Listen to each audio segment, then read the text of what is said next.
आज वीडियो रे annual examination पंचम श्रेणी पाई प्रोजेक्ट वर्क रही जाकि आज ओडिया विषय रो तुमानकर पांचटी प्रश्न एवं तार समाधान गुडी आलोचना करबा। तो प्रोजेक्ट जेते बेले आसीबो निश्चित भाव में प्रोजेक्ट रो फ्रंट पेज एवं प्रत्येक पेज गुडी को सुंदर भाव में सजेबो। मुई फ्रंट पेज को एमती सजेछि तो तुमे माने अलग प्रकार मध्य सजै पारिबो। प्रोजेक्ट प्रस्तुत कला बेले फ्रंट पेज रे विषय ना ऊपर लिखिबो, ता सहित विद्यालय नाम निज निज विद्यालय नाम लिखिबो, निजर नाम, रोल नंबर, श्रेणी आउ ता सहित तुमे को डेट रे सबमिट करिवो, शेष रे डेट निश्चित भाव में देबो, ता सहित सेक्शन मध्य लिखिबो।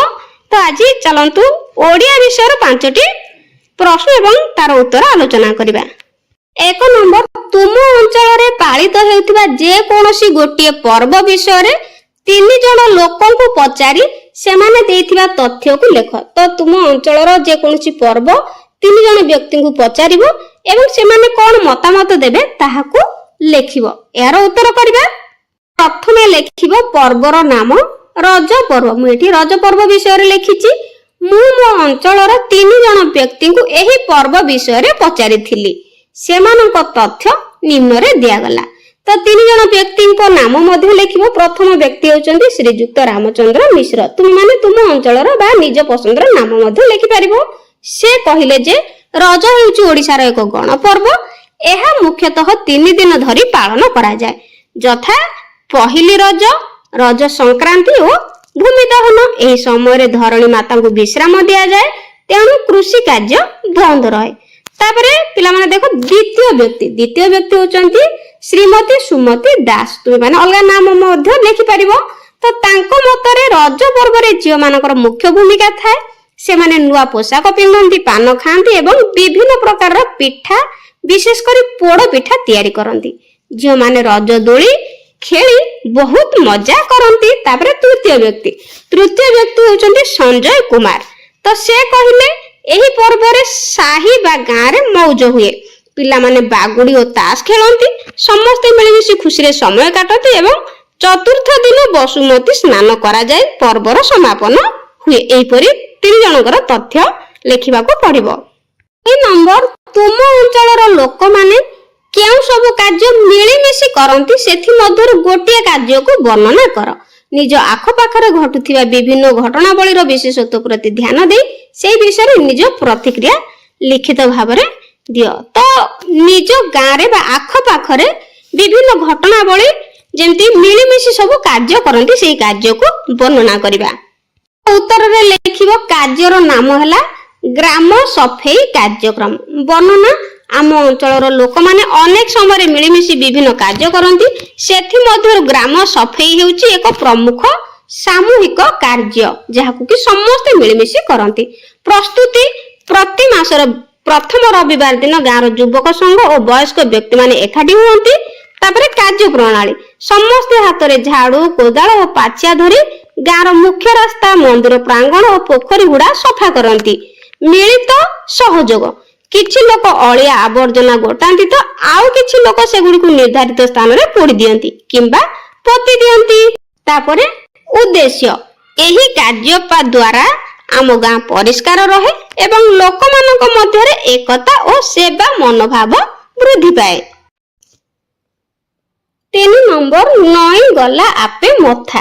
कवितार 2टी पद को नहीं आलोचना करी सलापटिए लेख। तो तुमरो ओडिया बही रे नई गला आपे मथा पदभागटी अछि। तो सेही पदभागटीर 2टी पद को नहीं आलोचना करी सलापटिए लेखिबा। तो यार उत्तर करिबा।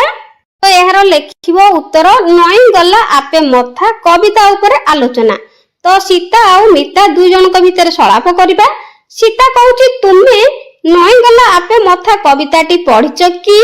तो मीता कहूची हां पढ़िछि। एई कवितार 2टी पद मते बहुत भल लागिछि। तापर सीता कहूची कवि काहे कि नई गला आपे मथा बोली लेखिछंती? मीता कहूची कवि एठारे नम्रतार भाव प्रकाश करिछंती। बड़ हेले मध्य मनुष्य जदि नम्र हुए से महान हुए। सीता कहूची सेही परि कवि आउ गोटिए पदरे कोन कहिछंती? तो मीता कहूची कवि कहिछंती जे ज्ञान और गुण थिले मनुष्य आपे आपे नम्र हुए, जे नम्र हुए से महान हुए। तापरे सीता କହୁଛି ତାହେଲେ ଏହି କବିତାର ଶିକ୍ଷା କ'ଣ?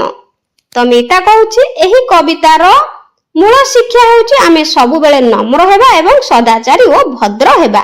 ସୀତା କହୁଛି ନଈଗଲା ଆପେ ମଥା କବିତାଟି ଆମକୁ ଭଲ ମଣିଷ ହେବା ପାଇଁ ଶିକ୍ଷା ଦିଏ। ଏଇଭଳି ଭାବରେ 3 ନମ୍ବର ସଳାପ ଟିକେ ଲେଖିବ। 4 ନମ୍ବର ବଡ଼ ହେଲେ ତୁମ ଅଞ୍ଚଳ ପାଇଁ କେଉଁ ସବୁ ଭଲ କାମ କରିବ? ତ ବଡ଼ ହେଲେ କଣ ସବୁ ଭଲ କାମ ନିଜ ଅଞ୍ଚଳ ପାଇଁ କରିବ? ଏହି ପ୍ରଶ୍ନ 3 ଜଣ ସାଙ୍ଗକୁ ପଚାରି ସେହି ବିଷୟରେ ବିବରଣୀଟିଏ ଦିଅ। ତ ନିଜ କଳ୍ପନାରୁ ଗପ, କବିତା, ଚିଠି ଆଦି ଲେଖିବ। କବିତା ଗପକୁ ଆଗକୁ ବଢାଇ ଲେଖିବ। ତ ଏହାର ଉତ୍ତର କରିବା 4 ନମ୍ବର। ପ୍ରଥମେ ସଂକଳ୍ପ ଲେଖିବ। ପରିଚୟ। ଆମେ ସମସ୍ତେ ଆମ ଗାଁ ବା ସହରକୁ ବହୁତ ଭଲ ପାଉ। ଯେହେତୁ ଗାଁରେ ରହିଥିବ ତେଣୁ ଗାଁ ଲେଖିବ। ଯଦି ସହରରେ ରହିଥିବ ତାହେଲେ ସହର ଲେଖିବ। ବଡ଼ ହୋଇ ଆମେ ଆମ ଅଞ୍ଚଳ ପାଇଁ କ'ଣ କରିବାକୁ ଚାହୁଁ ସେ ବିଷୟରେ ମୁଁ ମୋର 3 ଜଣ ସାଙ୍ଗଙ୍କ ସହ ଆଲୋଚନା କରିଥିଲି। ସେମାନଙ୍କ ମତାମତ ନିମ୍ନରେ ଦିଆଗଲା। ତ ଲେଖିବ ପ୍ରଥମ ସାଙ୍ଗ ନାଁ ରୋହିତ। ତୁମେ ମାନେ ନିଜ ସାଙ୍ଗର ନାମ ମଧ୍ୟ ଲେଖିପାରିବ। ରୋହିତ କହିଲା ଯେ ସେ ବଡ଼ ହୋଇ ଜଣେ ଡାକ୍ତର ହେବାକୁ ଚାହେଁ। ସେ ଆମ ଅଞ୍ଚଳର ଗରିବ ଲୋକମାନଙ୍କ ପାଇଁ ମାଗଣା ଚିକିତ୍ସା ଶିବିର କରିବ ଏବଂ ସମସ୍ତଙ୍କୁ ସ୍ୱାସ୍ଥ୍ୟ ପ୍ରତି ସଚେତନ କରିବ। ତାପରେ ଦ୍ୱିତୀୟ ସାଙ୍ଗ 2 ଜଣ ମୁଁ ଲେଖିଛି ସ୍ମୃତି। ତୁମେ ମାନେ ନିଜ ସାଙ୍ଗ ଲେଖିବ। ସ୍ମୃତିର ମତରେ ଆମ ଅଞ୍ଚଳରେ ଅଧିକ ଗଛ ଲଗାଇବା ଦରକାର। ସେ ବଡ଼ ହେଲେ ଏକ ସବୁଜ ବାହିନୀ ଗଠନ କରିବ ଯାହା ଦ୍ୱାରା ପ୍ରତି ରବିବାର ଗାଁର ସଫେଇ ଏବଂ ବୃକ୍ଷରୋପଣ କାର୍ଯ୍ୟ କରାଯାଇପାରିବ। ତାପରେ ତୃତୀୟ ସାଙ୍ଗର ନାମ ହେଉଛି ଆଦିତ୍ୟ। ତୁମେ ମାନେ ନିଜ ସାଙ୍ଗ ନାମ ଲେଖିବ। ଆଦିତ୍ୟ ଜଣେ ଶିକ୍ଷକ ହେବାକୁ ଲକ୍ଷ୍ୟ ରଖିଛି। ସେ କହିଲା ଯେ ସେ ଆମ ଅଞ୍ଚଳର ପିଲାମାନଙ୍କ ପାଇଁ ଏକ ପାଠାଗାର ଯାହାକୁ କି ଲାଇବ୍ରେରୀ କୁହାଯାଏ ତିଆରି କରିବ ଯେଉଁଠାରେ ସମସ୍ତେ ମାଗଣାରେ ବହି ପଢିପାରିବେ ଏବଂ ଶିକ୍ଷିତ ହୋଇପାରିବେ। ତାପରେ ଉପସଂହାର ଶେଷରେ ଲେଖିବ ଏହି ଆଲୋଚନାରୁ ମୁଁ ଜାଣିବାକୁ ପାଇଲି ଯେ ଯଦି ଆମେ ସମସ୍ତେ ନିଜ ନିଜ ସ୍ତରରେ ଟିକେ ଟିକେ ଚେଷ୍ଟା କରିବା ତେବେ ଆମ ଅଞ୍ଚଳ ଏକ ଆଦର୍ଶ ଅଞ୍ଚଳରେ ପରିଣତ ହୋଇପାରିବ। ତ ଏଇଭଳି ଶେଷରେ ଲେଖିବ। ତାପରେ 5 ନମ୍ବର କରିବା। 5 ନମ୍ବର ଅନୁଚ୍ଛେଦକୁ ପଢ ଓ ଅଭିଧାନ ଶବ୍ଦକୋଷ ଆଧାରରେ ଶବ୍ଦ ଗୁଡ଼ିକୁ ସଜାଇ ଲେଖ। ଶିକ୍ଷକ ଯେକୌଣସି ଗୋଟିଏ ଅନୁଚ୍ଛେଦ ପଢିବାକୁ ଦେବେ ତ ଶିକ୍ଷକ ଏଠାରେ ପଢିବାକୁ ଦେବେ। ଏହାର ଉତ୍ତର ଆମେ ଅନୁଚ୍ଛେଦକୁ ଲକ୍ଷ୍ୟ କରି କରିବା। ଅନୁଚ୍ଛେଦ ଆମ ଗାଁର ପରିବେଶ ବହୁତ ସୁନ୍ଦର। ଗାଁ ଆଖପାଖରେ ସବୁଜ କ୍ଷେତ ଓ ପୋଖରୀ ରହିଛି। ସବୁଜ ଗଛ, କ୍ଷେତ ଓ ପୋଖରୀ ରହିଛି। ଗାଁର ଲୋକମାନେ ମିଳିମିଶି କାମ କରନ୍ତି। ସକାଳେ ପକ୍ଷୀମାନଙ୍କର କୁହୁ କୁହୁ ଶବ୍ଦ ଶୁଣିବାକୁ ମିଳେ। ଗ୍ରାମୀଣ ଜୀବନ ସରଳ ଓ ଶାନ୍ତିମୟ। ଅଭିଧାନ ଓ ଶବ୍ଦକୋଷ ଆଧାରରେ ଅପରିଚିତ ଶବ୍ଦ ଓ ତାର ଅର୍ଥ। ଦେଖ ପିଲାମାନେ, ଶବ୍ଦ ଲେଖିବା ପରିବେଶ ତାର ଅର୍ଥ ହେଉଛି ଆମ ଚାରିପାଖରେ ଥିବା ପ୍ରାକୃତିକ ପରିସ୍ଥିତି। ସବୁଜ ରଙ୍ଗର ବା ହରିତି। ପୋଖରୀ କହିଲେ ପାଣି ଭରା ଛୋଟ ପୋଖରୀ ବା ତାଳାବ। ମିଳିମିଶି ସମସ୍ତେ ଏକାଠି ରହିବା। କୁହୁ କୁହୁ କହିଲେ ପକ୍ଷୀମାନଙ୍କର ମିଠା ଶବ୍ଦ। ଗ୍ରାମୀଣ ଅର୍ଥାତ ଗାଁ ସମ୍ବନ୍ଧୀୟ। ତାପରେ କୁହୁ କୁହୁ ଅର୍ଥାତ ଏଠି ପକ୍ଷୀମାନଙ୍କର ମିଠା ଶବ୍ଦ, ଗାଁ ସମ୍ବନ୍ଧୀୟ। ଶାନ୍ତିମୟ ହେଉଛି ଶାନ୍ତି ଓ ସୁଖରେ ଭରା। ତାପରେ ଉପସଂହାର ଲେଖିବା। ଏହି ଅନୁଚ୍ଛେଦରୁ କିଛି ନୂଆ ଶବ୍ଦ ଜଣାଗଲା। ଶବ୍ଦକୋଷ ବ୍ୟବହାର କରି ଅପରିଚିତ ଶବ୍ଦର ଅର୍ଥ ଜାଣିବା ଦ୍ୱାରା ଆମର ଭାଷା ଜ୍ଞାନ ବଢେ। ତ ପିଲାମାନେ ଏଇଭଳି ଭାବରେ ପ୍ରୋଜେକ୍ଟ ସବୁ ପ୍ରସ୍ତୁତ କରିବ। ବାକି କେଉଁ ବିଷୟରେ ପ୍ରୋଜେକ୍ଟ ଦରକାର ତ ମତେ କମେଣ୍ଟରେ ନିଶ୍ଚିତ ଜଣେଇବ। ଆଜି ପାଇଁ ରହୁଛି। Thank you.